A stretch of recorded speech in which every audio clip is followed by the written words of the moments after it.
5 டேஸோட டயர்டை ஒரே நாளில் செட்டில் பண்ண ட்ரை பண்ணினா என்ன ஆகும்னு தெரியுமா? முதல்ல வேக்கப் பண்ணது ரொம்ப லேட்டு. 5 டேஸோட தூக்கம் ஒரே நாள் செட்டில் ஆகணும்னு பாடி டிசைட் பண்ணிடுச்சு போல. எழுந்ததும் செம்ம பசி காய்ஸ். பசியில் என்ன பண்ணுறதுனே தெரியல. சீக்கிரமாக பிளிங்கிட்ல எக்கும் பிரெட்டும் கொஞ்சம் திங்ஸும் ஆர்டர் போட்டுட்டு வீட்டை கொஞ்சம் சுத்தம் பண்ணிட்டு ட்ரெஸ் வாஷ் பண்ண எடுத்து போட்டுட்டு கிச்சன் பக்கமாக போனேன். மனசே இல்லை காய்ஸ். ரொம்ப டயர்டாக இருந்துச்சு. வேற இதெல்லாம் பார்த்ததும் இன்னும் டயர்ட் ஆயிடுச்சு. பண்ணி முடிச்சிடலான்னு சொல்லிட்டு மைண்டை ஃபிக்ஸ் பண்ணிட்டு ஸ்டார்ட் பண்ணிட்டேன். ஏன்னா இப்படியே விட்டா இனி நாளைக்கு இது இன்னும் ஓவர்லோட் ஆயிரும். இங்க சென்னை நான் நிறைய கத்துக்கிட்டேன். யாரையுமே எப்பயுமே எந்த வேலைக்கும் டிபெண்ட் பண்ணக்கூடாதுன்னு.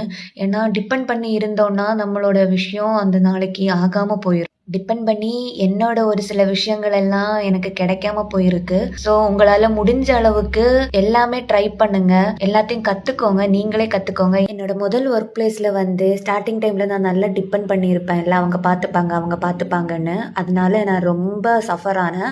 அதுக்கப்புறம் நானே ஒரு விஷயமா எடுத்து பண்ணி நானே ஆரம்பிச்சது தான் எனக்குள்ள ஒரு கான்ஃபிடென்ட் கிடைச்சது. இல்லை என்னாலே பண்ண முடியும், மற்றவங்கள மாதிரி இல்லை, என்னாலே எல்லாம் முடியும்னு சொல்லிட்டு ஆரம்பிச்சது தான். எனக்கு ஆரம்பத்தில் சமைக்க கூட தெரியாது. இங்க சமைக்கிற அளவுக்கு நான் ரொம்ப கான்ஃபிடென்ட்டா இப்போ இந்த லைஃப் ரன் பண்ணிட்டு இருக்கேன். நெக்ஸ்ட் வீடியோல இந்த மாதிரி இன்ட்ரெஸ்டிங்கான ஒரு வீடியோவோட வரேன். அது வரைக்கும் பாய்.